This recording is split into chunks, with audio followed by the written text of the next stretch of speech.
Hello all, and welcome to another Good Governance Academy Showcase webinar. We're delighted to see so many people online, not only from our local region, but from across the globe. Please do let us know where you're from in the chat window. It's always great to see where people are joining from. We're expecting an excellent attendance today, and I see many people are still joining. So in the meantime, just some quick housekeeping before we continue. If you can't see the control panel on your screen, just hit the Alt key on your keyboard and that will give you access to the chat box, the question box and the reaction buttons. We'd love to see you share your reactions to the conversation, so please hit the applause or the thumbs up if a comment strike a chord with you. I'll also be very happy to field your questions to the panel, so please record these in the question box, not the chat box, as they might get lost in the comments. So put these in the question box and I'll ask these during the Q&A session later on. For those who've not met me, my name is Mark Morley. I'm the Good Governance Academy's training manager. For those who are not familiar with the Good Governance Academy, we're a non-profit organisation that was established by Professor Mervyn King in 2019. We collaborate with universities, business schools, professional bodies and other organisations all around the world to share information on business critical issues. We run regular webinars on current hot topics, in addition to hosting colloquia twice a year. These are high-profile events which have been attended by over 10,000 people, and the output of these is shared with over 5 million professionals throughout our support member network. We also run these showcase events periodically to promote courses which the Academy has endorsed. The endorsement program involves an assessment against specific criteria to align with our own focus areas and to ensure the highest international standards are maintained. It's available for courses of all formats, online, in-person and hybrid. So if you have a course that you'd like to put forward for endorsement, please visit our website or connect with me on LinkedIn. The endorsement program was developed to support the Academy's alignment with the UN's Sustainable Development Goals of collaboration and quality education. And we're delighted to bring another endorsed course to you today. So with that, I'd like to hand over to Deloitte to introduce their team and the Deloitte Africa Governance Academy, which is already enjoying great success and excellent feedback from the recent cohorts. So Tendai, if I may start with you. Sure. Thanks so much, Mark. And good afternoon, everyone who's joining from this side of the world. Good morning, good evening for those who are joining at that time. My name is Tendai Shito. I am a senior manager within the governance advisory team at Deloitte. I've been at Deloitte for a period of 11 years, focusing on governance transformations for clients both in the public and the private sector. I'm very excited to chat to you today. I'll hand over to Mark. Everyone, really great opportunity that presented by the Good Governance Academy to share a little bit about what we've been doing in the governance space.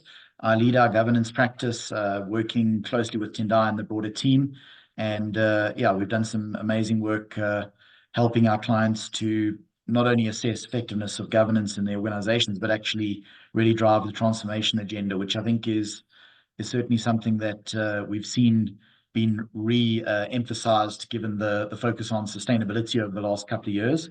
But it's a never-ending challenge that we all need to be continuing to focus on. So let me maybe get started then. Mark, if you're comfortable. Yes, excellent. Absolutely. Great. So essentially, a couple of maybe opening statements. I think there's some really good training and material out there. Essentially, why did we start to focus on the Good Governance Academy? Well, I think there's a number of reasons. We obviously work quite closely with private and public sector boards, with executives, and with other stakeholders. And we've certainly seen and participated in various governance trainings over the years. But we really felt the need to focus on helping to develop up-and-coming directors, who are seeking to get into the governance agenda. So, what we wanted to do was really focus on something that was slightly different, not just looking at the technical training, but really helping to kind of get an immersive experience on what governance is about, what it means to kind of focus on and the roles and responsibilities of a non-executive or a board member specifically. We also wanted to bring in a number of unique elements that speak to the business chemistry elements and what that speaks to in terms of board dynamics. How do board members interrelate? The role of the board as a strategic differentiator in the organization, the importance sort of engagement with shareholders and other stakeholders, and how to drive kind of the tone. So there are a number of technical topics that we're covering. Specifically some of the most recent topics around the cyber agenda, the evolving role of risk and culture, the sustainability agenda, future of work. So what we really are trying to do is leverage our global network, bring our perspectives around corporate governance, but also bring evolving and emerging topics into the conversation. We really wanted to focus on upcoming directors, but also wanted to bring some unique aspects. So focusing more on one-on-one sessions, bringing an element of mentoring into the process, and Tendai will cover that in a little bit more detail, but not just bringing a classroom perspective, but really immersive experience. What's also been great is having the full endorsement and support from our Deloitte Africa board chair. So really bringing perspectives from our experience in governance. So she's also been very instrumental in supporting the conversation, bringing perspectives on what we see around the Chair of the Future Forum, some of the emerging chair dimensions, and obviously leveraging individuals who've had significant experience in governance. So a couple of cohorts that have come through the agenda so far, but some really good experience, sort of good feedback, really bringing practical and learning experiences for the individuals that have gone through of recent months. And Tendai can share a little bit more on some of that. If I can just cover one or two aspects, maybe to give a flavor of some of the perspectives that we see as critical. First of all, we're really trying to cover a very holistic view on the governance framework. So, a lot of the obvious elements that you'll probably recognize here that speak to the overall governance structure and model, what's on the board agenda, and how to make sure that we're focusing on forward planning and reporting. Some really interesting insights that we share on some of the ongoing challenges we see in terms of board reporting and helping to ensure that boards and chairs make reporting fit for purpose. Some of the ongoing challenges around the tone and the dynamics in the board. Having worked with a number of boards over the last couple of years, the tensions between the value that's brought from different members, the critical role of the chair in driving the board agenda and bringing the value from all of the board members is really critical. And the chair leadership role is super critical in that regard. Also, the important role of stakeholder engagement. Stakeholder management has come to the fore even more so now with the sustainability agenda coming through quite strongly in the governance of the climate agenda and social impact. And that's really reinforcing the importance of understanding who stakeholders are, managing those unique relationships, taking a proactive role in some respects as a board, but also appropriate oversight over the governance of stakeholder management. And then really looking at the structure, taking the perspectives from a best practice perspective through King and global standards, but actually challenging the design of the governance structure that's fit for purpose for an organization. It's not a one-size-fits-all approach, and that's what we see a lot of in some of the engagements with our various clients. Also emphasizing the different roles, critical for the board and the non-executives to drive clear accountability, obviously through the delegation framework, but more importantly to the executive. So operational executive governance being just as critical as corporate governance. The important oversight role, what needs to be overseen and to what level of detail. And then the stewarding role, which for boards has actually increased of late in terms of the importance of considering sort of steering the strategy agenda, focus on performance, helping executives to kind of monitor or to sort of get through the minefield of the significant externalities that we see, in likes of COVID, financial crisis, etc. So really looking at all of those different dimensions and helping the participants to focus on what that means for them individually, the balance between stewarding versus oversight, driving the right level of accountability, but not overstepping the bounds. So some really interesting dimensions. If we think about, the characteristics of a high-performing board, really critical to get the balance right also along a number of dimensions. And this is some of the sort of perspectives that we're seeing globally from our engagements with global boards. And the real challenge here is that, it's not one or the other, unfortunately. It would be very easy if a board could focus on one dimension and consistently. There's very much a continuum that we need to be sort of considering. So if I just pick up on one or two of these, it's important to build the right level of trust with the management team, with the CEO, and demonstrate the level of support, but also critical to have the right level of challenge as a board. So, there's times when it's all trust and it's significant cohesion. There's other times when there's significant challenge. And what we see is, some of the dysfunctional challenges between boards and business, is in this space. Having too much challenge tears down the relationship. Having too much trust potentially, limits the level of oversight and stewarding that can take place. The focus on today versus tomorrow, sustainability and the current realities we face in a sort of VUCA society is that we need to be thinking about today, making sure that we're sustainable as a business today, but actually there's a lot of focus on tomorrow. What does it mean? What does the business look like in 10 years' time? Are we comfortable that the businesses and the management team is really reassessing that? Do we have a clear enough view on the strategy and the robustness of the strategy to be able to achieve those objectives?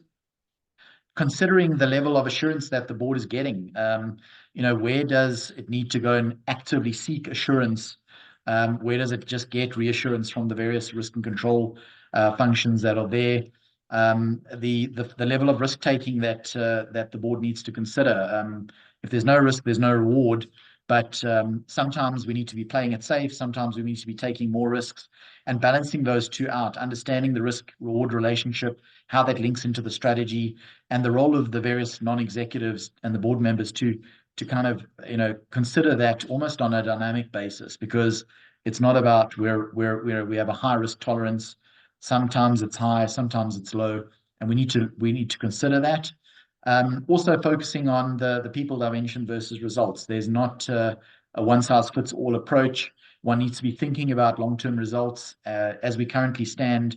High pressure on performance, making sure that we keep our people happy, but also driving performance, post-COVID. So a lot of tensions that we see in the characteristics of a high-performing board, and a lot of these conversations are what we really focused on in the Governance Academy.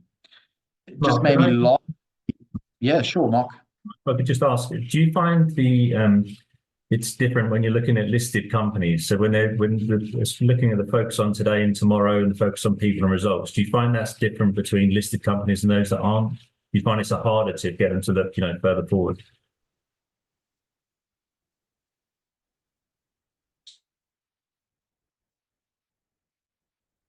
Absolutely.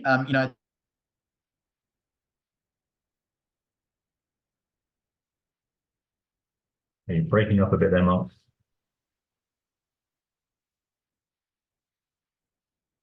Perhaps Tendai can take the question. Yeah, it does look like he's frozen. So certainly, Mark, I think, getting that buy-in from listed organizations is certainly easier. I think from a governance perspective, more holistically, Deloitte does have the focus on Deloitte Private, which is very focused on the kind of smaller non-listed environment, and also making sure that this conversation is very tailored to their context. Very cognizant of the fact that the kind of smaller private context is different to the listed context, but these considerations still remain kind of, very important to consider, but to a different extent. Right. Thank you. I think Mark Okay. is gone back in now. There we go. Mark, are you back or shall I continue? You're back. Great. Apologies about that. I'm assuming no one heard my response. No. No, Perfect. no, What I you was can saying, continue. Mark, is that what I was saying is that the principles of governance never change, and that's what I like about a lot of the standards we have globally. But for me, it really depends on the local context of the organization. So a listed global multinational in a high regulated industry is clearly going to have a higher level of governance, more rigidity, sort of laser focus. At the other extreme, a family enterprise, clearly we need to be adopting a much more flexible approach. So still important to think about, independent governance and oversight and stewarding, but there's a greater level of executive governance by the management team. So in some of our experiences, particularly in the family governance agenda, certainly things will change, but really important to still apply the same principles so that we're deriving the right level of stewarding and oversight, no matter what the organization. Yeah, thanks.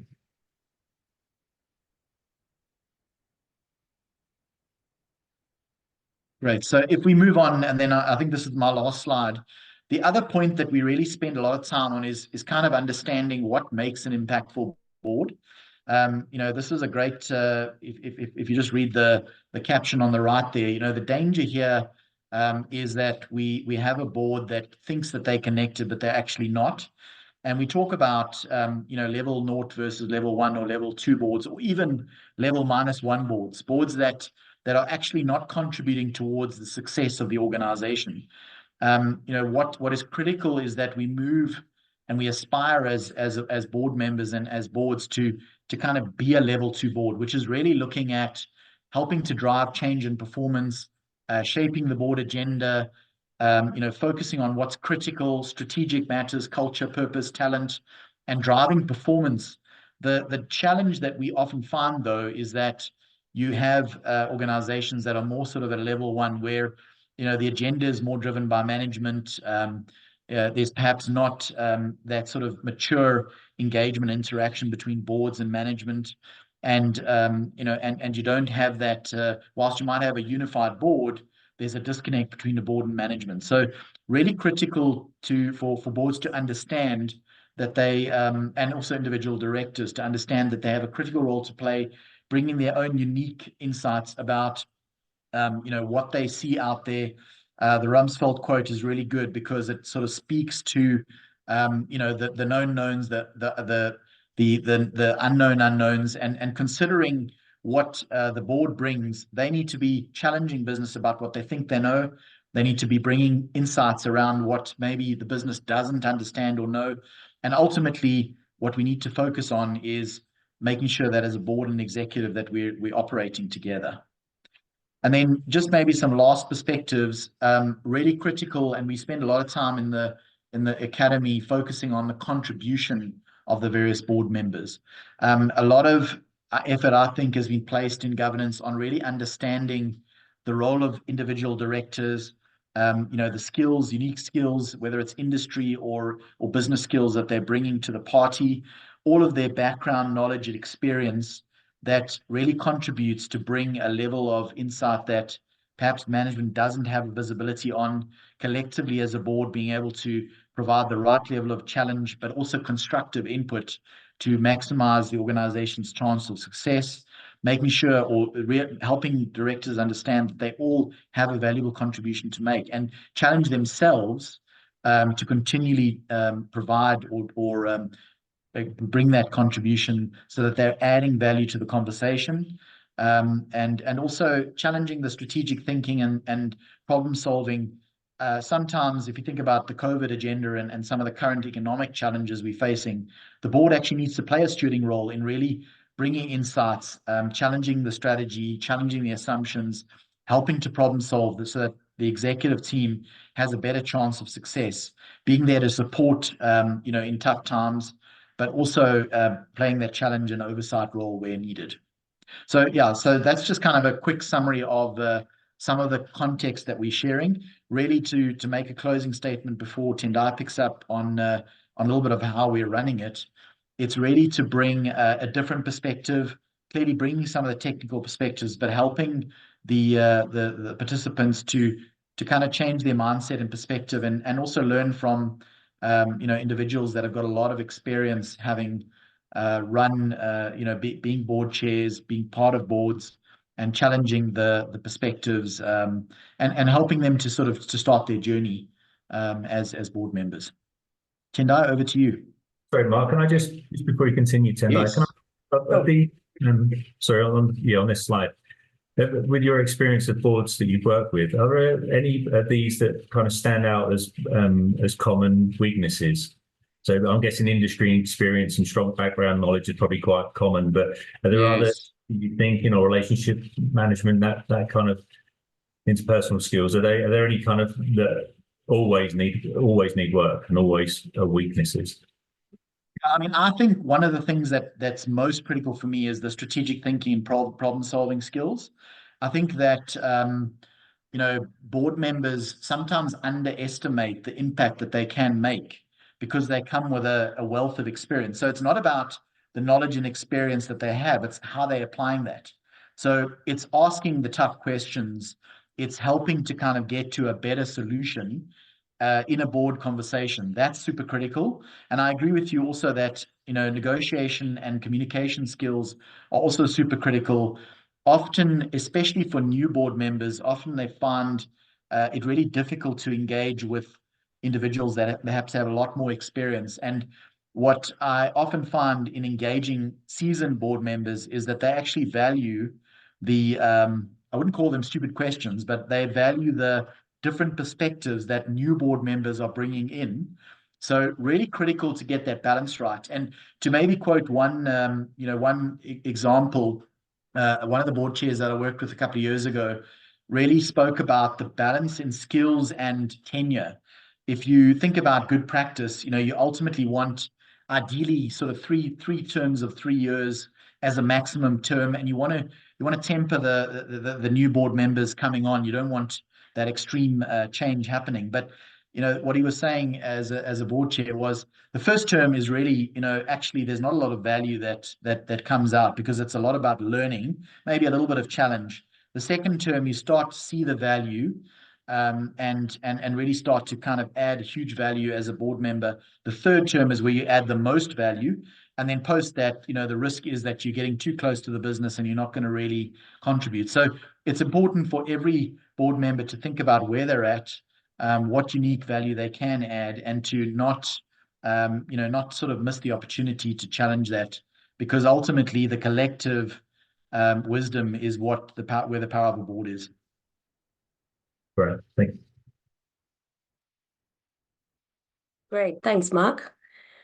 So in terms of the Academy itself, I think the focus has been, like Mark was saying, to make sure that we are bringing enough of the technical perspectives, but also enough time for mentoring during the sessions and enough time for reflection for the individuals as to what the topics in question mean for me as an individual and for me on the board of XYZ one day.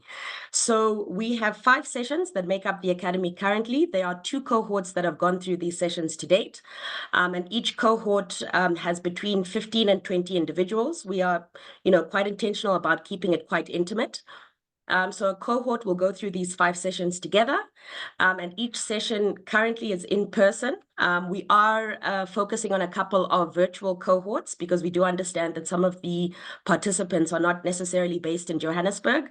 But currently, with the 2 cohorts that have been through the program, it's been quite valuable to be in person at our offices in Waterfall. So in terms of session 1, the focus there is the legal considerations for joining the board. And I think this has been, quite a nice topic to have up front for individuals who aspire to be board members, because I think it's quite an eye-opener as to, what it actually means to be a board member, the fiduciary duties that are imposed on board members, and all of that. So, this is really almost like a this is what it actually means. I think there's a lot of focus around, what it means to be a board member, and the fact that this is seen to be quite an esteemed position. But there is a lot of liability that can come with this position, and it's important for us to kind of set this up front. So that's the focus of session 1. In terms of session 2, we have partnered with the Ethics Institute, and the focus there is around ethical leadership. So what it means to be an ethical leader, and we unpack that topic in quite a lot of detail in session 2. Session 3 focuses on leadership dynamics and the role of the board as a strategic advisor. So for me, this is actually one of the most critical topics, because a lot of our participants are currently in executive roles and aspire to be board members one day. So the question that we ask here is, what is that mindset shift that you will need coming from an executive position, transitioning into a non-executive director role? So there are a couple of key topics that we cover there. Anyone who's been through the academy, or anyone that's engaged with the governance team at Deloitte, will be quite familiar with the saying that we often use to say that the board should be nose in, fingers out. And that's really the focus of this session. How do you play that strategic role as a non-executive board member? In session 4, we have then partnered with a recruitment company that typically does recruitment for board seats, and they provide the participants with insights as to what they typically get as a brief from board chairs, what they look for in CVs of individuals who have not been board members before. And the intention of that session is really to give the insights as to, how one goes about positioning themselves for a board seat in the future, how to craft your own value proposition. And then, the output would also then be, how do you go about developing a CV as someone who's currently in an executive role and, who wants to make that transition. Session 5 for cohort 1 and 2 was initially a session that we requested feedback from the participants as to what that topic should be. So we gave the participants a couple of options, and sustainability and the role of the board came up quite strongly as the favorite. So this is now a standing topic going forward. And here we really focus on the sustainability agenda, what this means for board members. I know there are a lot of discussions right now as to what level of knowledge and skills do board members need to have around the various aspects of the sustainability or ESG agenda. And we really unpack this in a lot more detail. Also, just to say, so each of these sessions run for a full day. The first part of the day is unpacking the topic in question. And then in the second part of the day, the participants are broken up into small groups, and there's mentoring that then takes place. The mentors are individuals who are retired partners of Deloitte and who are currently sitting in board roles in various listed and non-listed clients or in organizations of ours. So I think what's been quite valuable there is to really unpack what the topic in question means for a board member practically. So we do a lot of role playing, a lot of case studies to really unpack what these topics mean. I think there's a lot of content out there in terms of what we are sharing in the academy. But for me, the real value comes in that mentoring that comes at the end of each session. And certainly from the feedback that we've received, this has been the area that has been deemed the most valuable as part of the academy. So yeah, full day, half the day is the technical topic, and the other half of the day is the mentoring. I'll pause there, Mark. I do have a couple more slides that go into a bit of detail, but would be more keen to get into some questions if there are any. Yes, we do have a couple of questions from Hanley. They've asked, do you have a training module to train aspiring non-executive directors on red flags to look out for, to recognize a low impact board before or after appointment? I'll take that. I think not so. Yeah. Can you hear me, Mark? We can hear you, Mark. Perfect. Yeah, not so much a training module, but actually, if I just use some examples, we've actually done some interesting projects with boards before, which were, let's call it dysfunctional in some way or other. A lot of a lot of the challenges actually speak to either role clarity and focus, or actually the relationship between the board and the executive. And for me, it's really critical that there's a couple of key role players there. Obviously, the chair of the board and the CEO, very critical, but also the sort of dynamic around the board. So there's obviously a lot of experience that we do share, sort of in terms of practical challenges. But what I find fascinating is the softer side of really, kind of driving board alignment in terms of what they're trying to achieve, what's critical as a board, and then a similar exercise with the executive and kind of, engaging the two and building a cohesive, kind of future sort of engagement between the two parties. So, very interesting to see the importance of an effective management team and an effective board, and some of the challenges that do tend to trip up the effectiveness of governance. And I think it works both ways, because if I just maybe unpack a little bit one of the personal sort of pet areas for me, I think we've done a lot of work in the corporate governance space and the role of the board, the committee structures, etc. But we actually do a lot of work in the executive governance space, clarifying the role of the ExCo, the committees that support ExCo, and how executive governance needs to be effective, supported and enabled by delegation frameworks, etc., to then ensure effective board governance. If you have, poor executive governance, then the board governance agenda is even harder, and what that sort of tends to create tension between the board and management. Thanks, Mark. And they've also asked your view on how effective pro bono board members are. So my sort of take on that is that it's about the individual rather than whether someone's pro bono or not.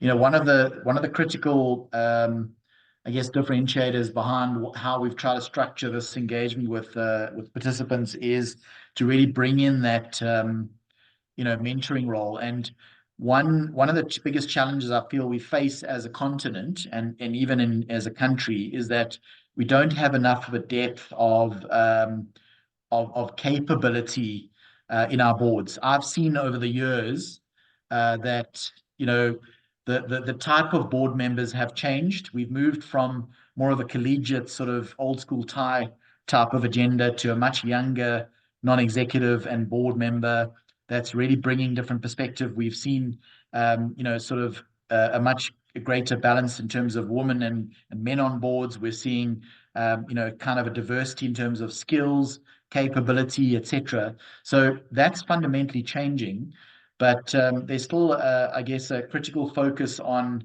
the opportunity for individuals that are, finished their career, still wanting to give back, that can actually play a pro bono role. I think it's more critical that the individuals that are on those boards, are supported by an effective governance model. They are seen as contributing, and they actually themselves are driving value in that sort of role. So for me, it's not about whether it's pro bono or not.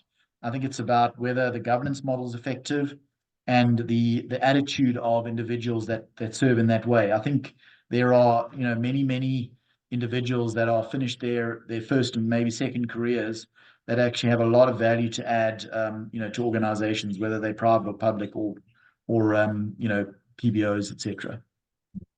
And Right. maybe if I can just add to that, Mark, sorry, I guess a different angle, to look at that question, similar to the pro bono context is I guess shareholder representatives, right? So these are individuals who are appointed to the boards, employees of the shareholder, but at the end of the day still hold the same fiduciary duties as a pro bono board member, a JSE listed board member. So I think what we try and emphasize is the fact that regardless of the context of the seat that you're sitting in terms of that boardroom table, the liability remains the same. The expectation for you to contribute to that board remains the same. Right. Yeah. Yes, acting in the interests of the organization, the age-old, kind of importance. But it gets quite difficult sometimes when when you have, complex groups and you have that sort of blurring between independent non-executive and potentially non-executive but non-independent.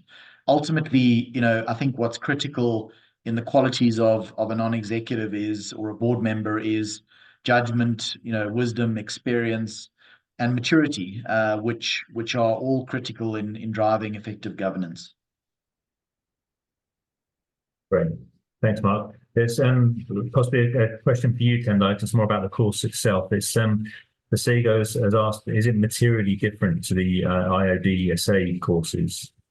I'm not sure how familiar you are with their course and content, but yeah, so I'm a certified director myself with the IOD. I think the key differentiator for me, like I said before, is the mentoring angle. I think that's, I think a lot of the content would be, quite similar, but I think it's that practical insight that the participants would get through the mentoring that for me would be the key differentiator. Yeah, that's quite a big differentiator too. Do you also, we had another question asking if you focus on conflict of interest scenarios during those modules? Yeah, And so do you want I to think, cover that? yeah, so I guess conflict of interest scenarios would come up. I'm just reflecting on some of the discussions in the previous cohort from an ethics perspective, but even around the topics that we had around sustainability. If I think about some of the case studies that we had on the table that the teams were working in, there were certainly discussions around conflicts of interest. Yeah, one of the key conflicts that I think we discuss in detail, also as part of session 1, is that whole, you're a board member, but you're also a shareholder representative, and where does the fiduciary duty lie, and acting in the best interests of the company. So it certainly does come up, not as a standalone topic, but I think it's a theme that comes kind of throughout the course. Right. Okay, thanks. Got to continue, and then we can have some more questions at the end.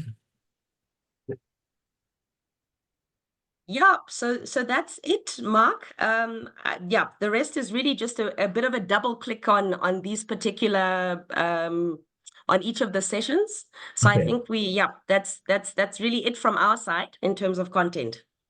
Okay, so we do have another question.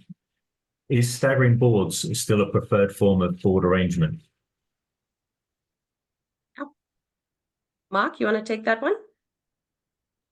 I'm assuming here you're talking about, essentially sort of the staggering of appointments, if that is the right question. Yeah, I think it is still critical. I think, maybe a couple of perspectives. There's the perfect, let's say, theory of, if you've got let's say you've got, sort of 9 board members on a complex board, three members would kind of look to sort of exit and 3 to enter. The reality, though, is you've also got to balance, the skills, the capabilities, where the organization is, what the challenges are. So I think it's applying it as a principle, but then always taking a practical lens to it. Where I find it gets more difficult is, a lot of the challenges, especially in the public sector, where you have, a whole new board that's appointed. And I really think that there's probably still a lot we can do, in balancing that governance versus share ownership or shareholder agenda, particularly in the public sector. My sort of personal perspective is that we could probably do a lot more to help drive director and board, sort of equipping and training and development to support the let's say the kind of pool of non-executives. Also, providing a level of independent perspective in terms of qualifying board members is also critical. So I do think that, there are some situations which are not ideal. It creates a real difficult situation sometimes for boards to pick up a fresh perspective, get an understanding as quickly as possible. They're obviously sitting with a total level of objectivity, but the negative is that, they don't have the corporate memory. So ideally, I commonly see that staggering the appointments is a good practice. Okay, thanks. So I have some more questions that have come in. Post the Zondo Commission, what's the appetite for governance in state-owned enterprises in SA and the other countries you operate in? I think it's become more difficult and challenging, maybe to the point that I made earlier about about the importance of directors. In some respects, you're there to bring your experience and your knowledge.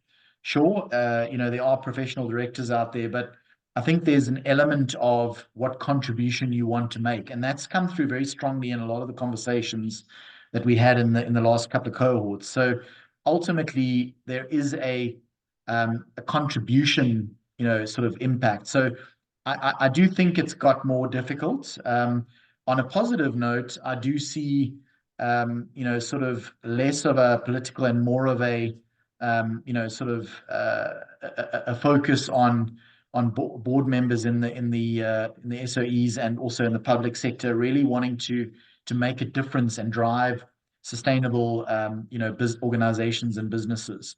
So I think it certainly is a higher risk, but ultimately I'm really pleased to see a level of maturing and sort of, I guess, increased stability.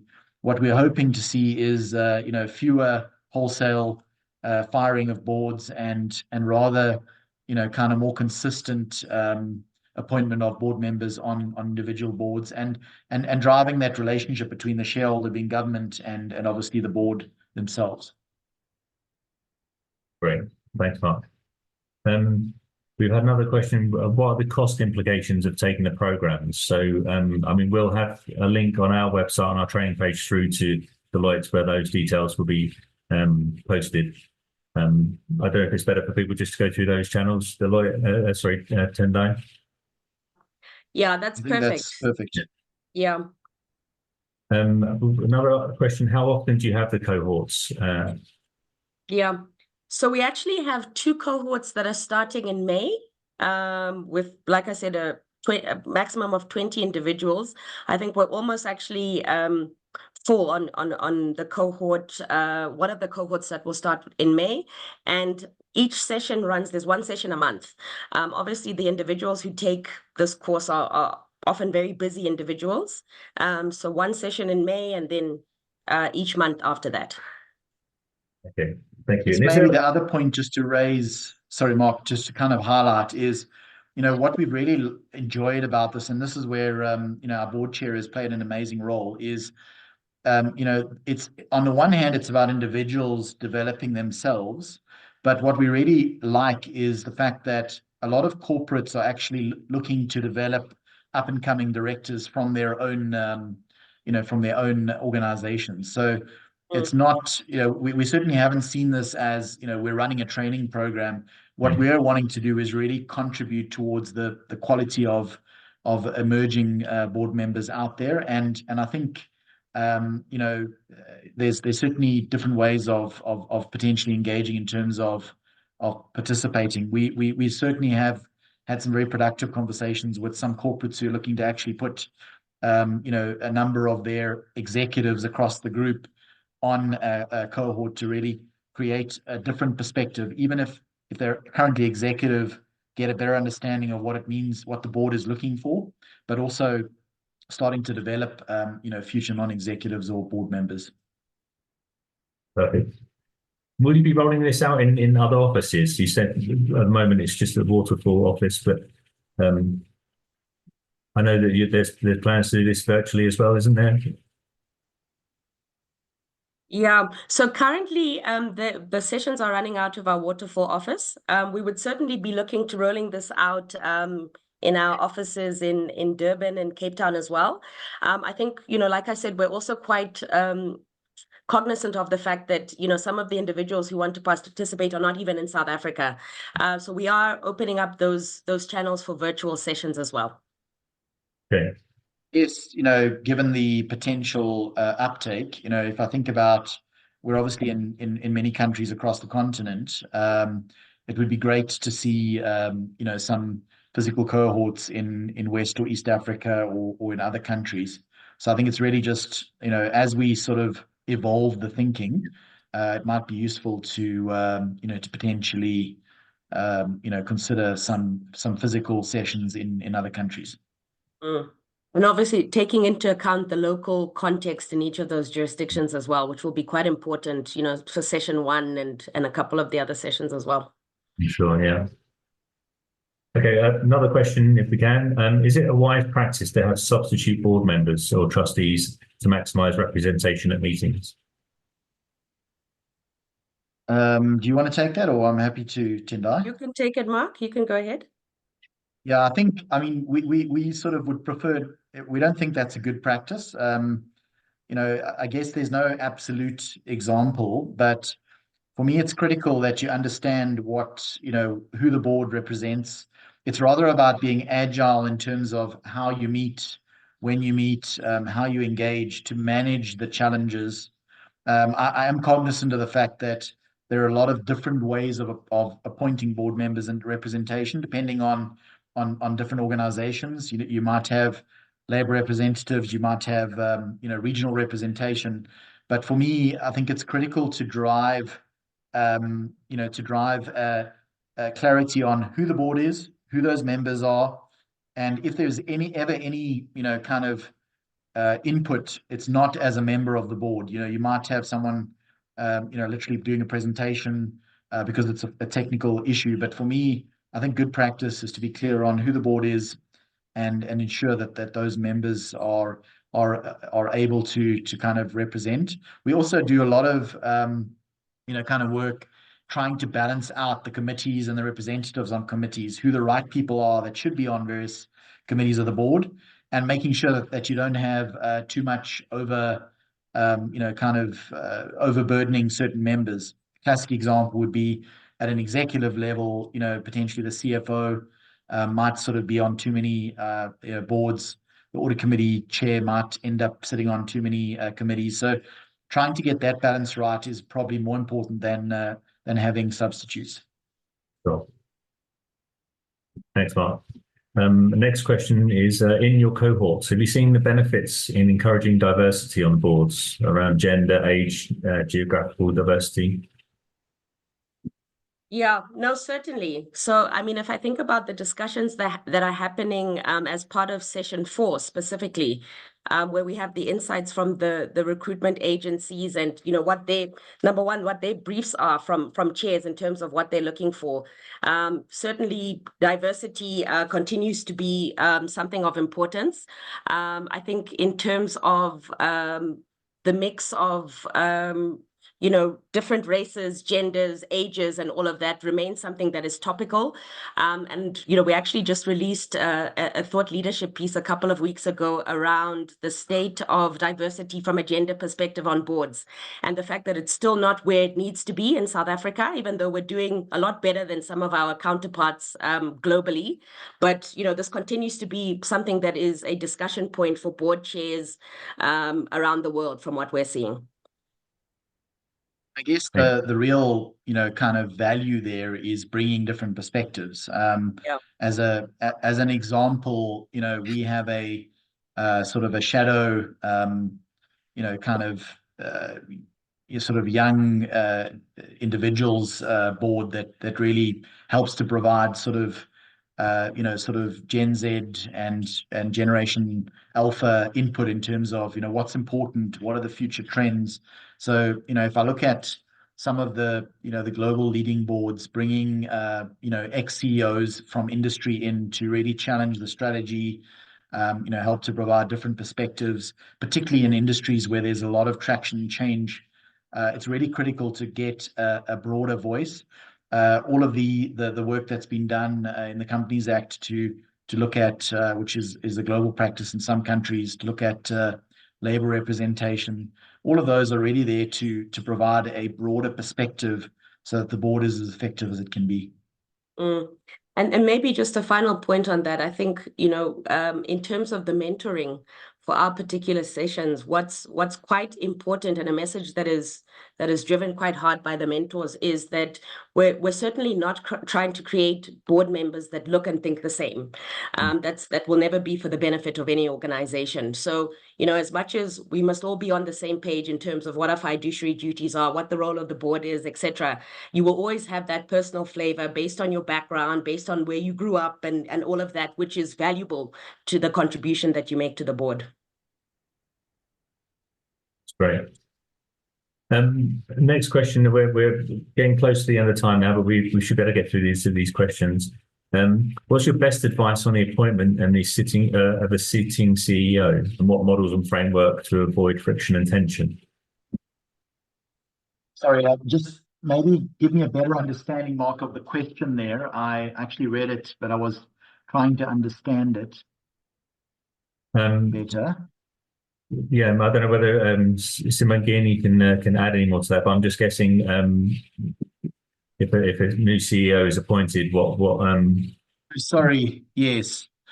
Look, I think if I understand the question correctly, it's obviously the balance, the fact that you've got a new board coming in and you've got an existing CEO, understanding the tension between that. For me, the models and framework, the governance model and the governance framework, obviously very critical.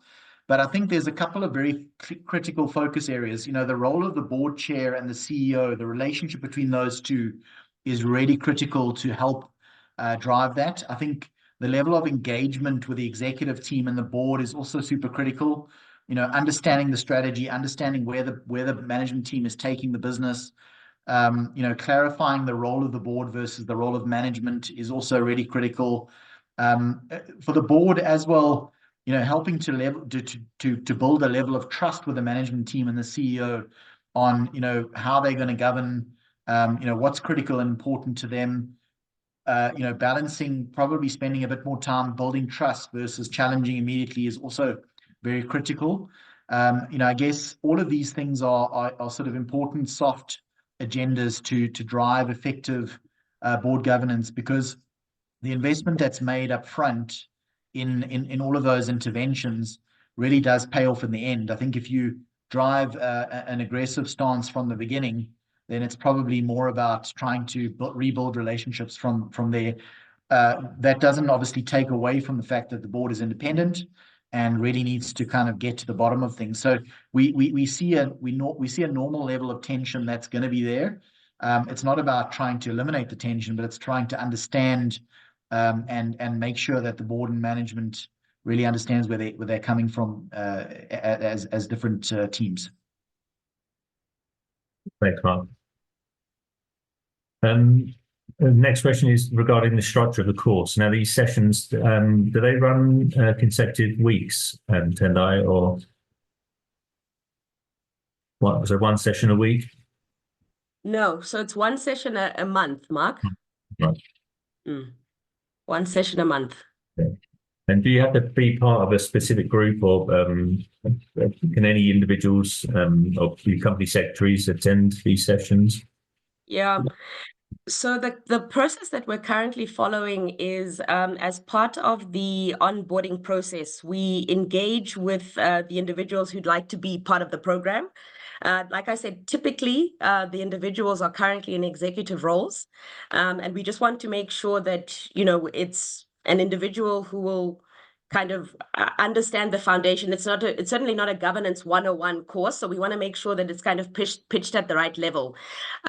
On the company secretary angle, maybe just to say we do have a couple of company secretaries that have joined and who have found it very valuable. We are actually in the process of setting up a company secretary forum, which will follow a similar structure, but very focused on the role of the company secretary and us providing insights to company secretaries around trends globally. But we do have company secretaries that are part of the program. Fantastic. And with the mentoring, is this something that can continue after the course? Are those relationships maintained? It definitely does. We found, I caught up with a couple of our participants the other day, and they've kept very close ties to their mentors. And we're also finding a lot of relationships that have been forged with the recruitment agencies. Okay, fantastic. I just wanted to hold there. Our Carolyn Chalmers, our CEO, has been in the background. I just wanted to ask if she wanted to come in, because I know there's probably some aspects that she would like to highlight. Thanks very much. Hi, thanks everyone. It's really lovely to see everyone online and to see Deloitte Africa Governance Academy here. I think we've got a good sense of what the Academy is offering.